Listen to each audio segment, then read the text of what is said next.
Some students at a school in Alpharetta getting a lesson in science and technology they won't soon forget. That's right. They got to talk with a U.S. astronaut in real time via ham radio as he passed over Mill Spring Academy today on board the International Space Station.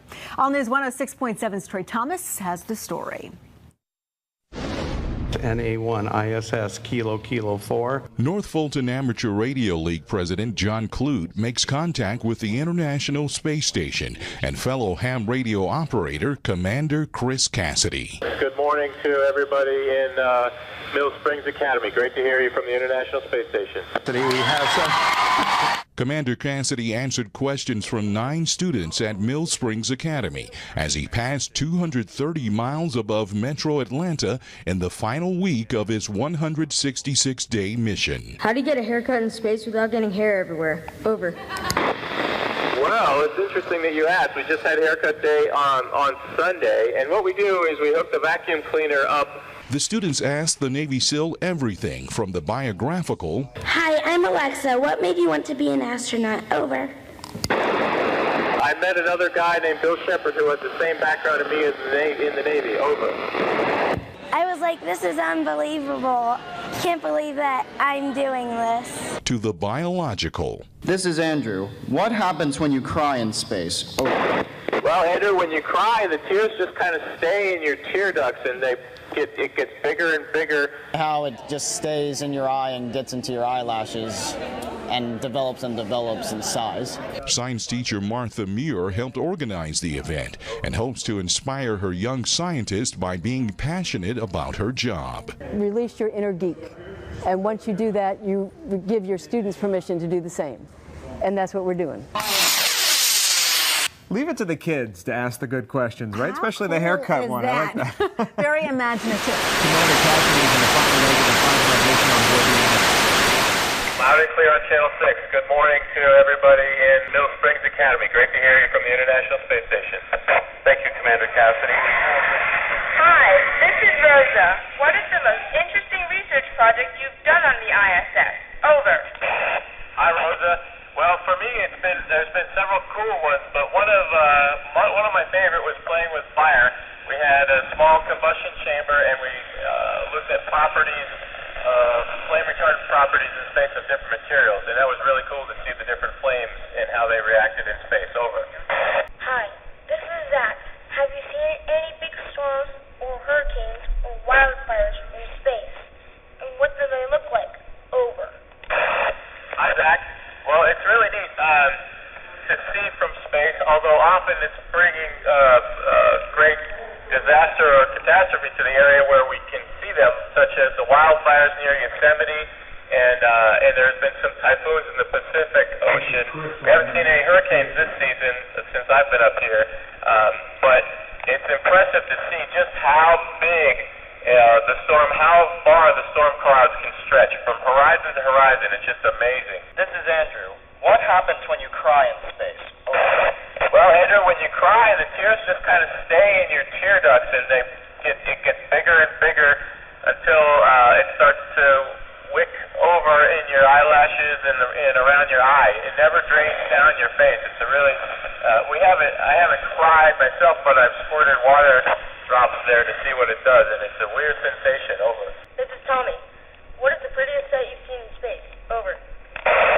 Well, Tommy, I have to say, just a couple weeks ago, we had a crystal clear night pass over Italy, and you could see the perfect shape of Italy made out in light, city lights, and we had the reflection off the solar array was just perfect. It's one of the most magnificent sights I've seen. Over. Hi, this is Mike. What does it feel like to experience G-forces coming up to the ISS? Over. Mike, it's interesting. Right when you launch, you think the second of the engine igniting, you think would be a really big jolt, but it's actually pretty soft. It's just the rocket's just barely strong enough to get you off the pad. And then as the fuel burns up and you get lighter and lighter, the same acceleration pushes you faster and faster, and you start building up those G's. And it's pushing you into the seat, so your face is kind of smushed back, and it's hard to lift your arms up, and definitely a different sensation. Over. This is Emma. How does time pass when there's no distinctive night or day? Over. Well, Emma, we live on Greenwich Mean Time, which is the same time as in o'clock in the morning and prepare for our work day and do our work day and then unwind and go to bed around 10 o'clock at night. And our bodies feel like that's our daily schedule, even though if we open the window every 45 minutes there's either a sunset or a sunrise as we take an hour and a half to go around the earth. But we don't feel that we're not looking out the window all the time, and if we do, it's just either dark or it's light. But our bodies definitely know when it's time to go to bed or wake up, and it feels just the same as living on Earth. Over. Hi, this is Sterling. Do you social networking on the ISS? Over. Hi, Sterling. Well, I'm actually not the right guy to ask that question. I personally don't, but my crewmates all do. They use Twitter and Facebook and things like this, and it's a fun way for them to communicate with folks, but it's just not something that I prefer to do. Over. This is Rosa. What do you do for fun in space that you can't do here on Earth? Over. Well, we actually look out the window. That's one of the most favorite things for us to do. We just kind of, when we have downtime, float over, open the window, and just watch the Earth go by and see different things that perhaps we haven't seen before. It's really, really amazing to do. The other thing that's fun is simply just to talk to our international crewmates and share their experiences, because we won't all be together for very much longer. So it's fun to take advantage of that. Over. This is Andrew again. How does zero gravity affect the things you dream about? Over. Well, Andrew, again, it doesn't. Let's see. That's a good question. What I dream about is Earth things, believe it or not. Most of my dreams take place with me on Earth, and I really don't recall a dream of me floating around, as strange as that sounds. So maybe I'm dreaming about going back and seeing my family and friends again. Over. This is Tommy again. How do you get a haircut in space without getting hair everywhere? Over. Well, it's interesting that you asked. We just had haircut day on Sunday, and what we do is we hook the vacuum cleaner up. There's a little attachment that hooks onto the hair cutting device, and we suck it in that way, and it works pretty well. It maintains all the hairs very nicely. Over. This is Trip. What are the effects of being in space on your muscles when you return home? Over. Well, Trip, it's actually, our muscles will actually do okay because we have a really good exercise device up here, and I feel pretty strong muscularly. Although it's our bones that are the most important thing for us to worry about. So our bones think that because there's no gravity, that they don't have to do their job, and they can become less dense and brittle. And that's obviously not the case. So we need to exercise a lot to keep those bones healthy, keep them thick, so that when we return, our bones will be just as healthy as when we left. Over. Hi, I'm Alexa. What made you want to be an astronaut? Over. I met another guy named Bill Shepard who has the same background as me in the Navy. Over.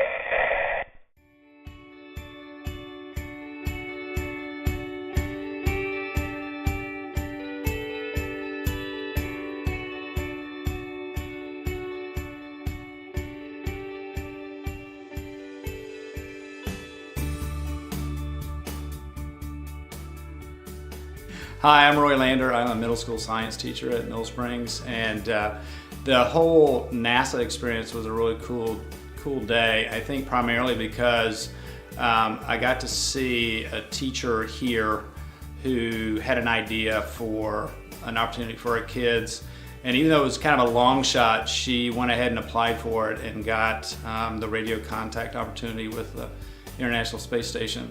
And then our students got a chance to submit questions for this cool event, and it was nice seeing some of the kids I've taught get up on that stage and do a great job of answering or asking their questions. The big unifying concept of that whole day for me was the idea of perseverance. The students at Mill Springs have a lot of learning challenges, and it's really difficult for them sometimes to make connections and to learn. When we first initially tried to make contact with the space station, we weren't having any success, and in fact I was getting nervous that that whole 10-minute window was going to be gone. And finally, after a lot of persistence by the people in charge, we were able to make contact with the astronaut and start asking our questions. When I heard that we were going to listen to people talk in space, I thought it was going to be really boring.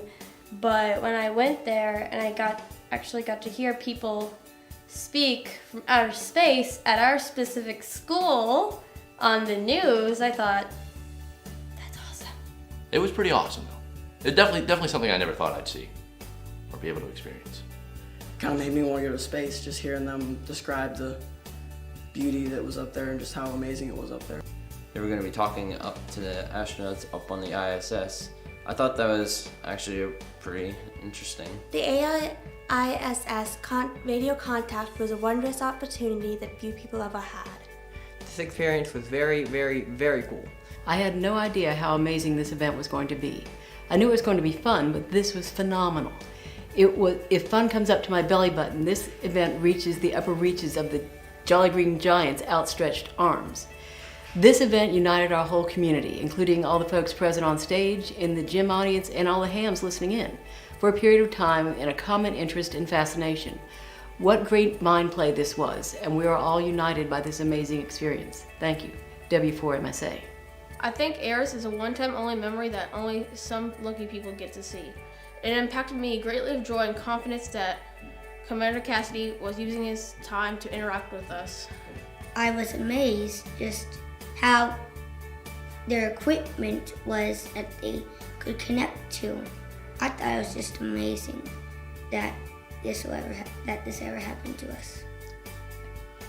I thought it was cool how they were able to communicate back with us, and we were able to talk with them and ask them questions about what life is like up on the International Space Station.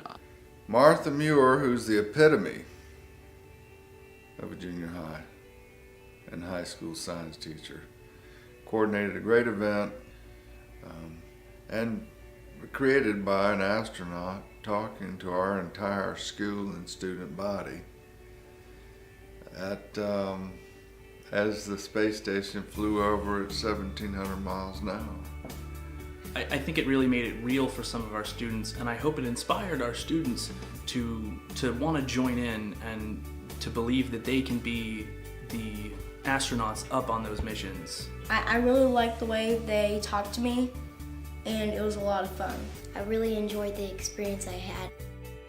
I liked how when the astronauts answered, like the whole school was screaming for excitement, and I was happy my dad was there to watch me talk to the astronauts. Communicating with the International Space Station was one of the highlights of my teaching career. And as a science and math teacher, we're always looking for ways to spark that curiosity. When we were sitting in that auditorium and that astronaut voice came across that said, "Good morning, Mill Springs Academy," I mean, I got goosebumps. Every child in that auditorium was enthralled. We were able to utilize the connections we had made in the past to provide a really enriching and memorable experience for both faculty and students. Yay for technology.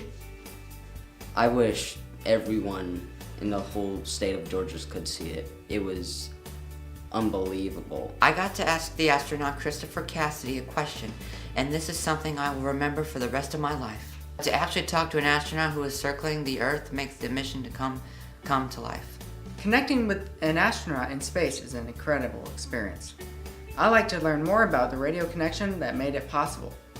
Talking to kids from the International Space Station from a little school in Alpharetta, I think it's pretty cool that they've opened up something to talk to not only just the astronauts and mission control, but to kids who might want to be part of that mission control or want to be an astronaut or even just want to work on radios one day. So I thought it was pretty cool to give some kids some inspiration. I thought it was absolutely amazing when the astronauts made contact with us. And they were coming in and they were all talking, and they were like, and everyone kept on clapping, and they were like, "Yay, we made contact with the astronauts.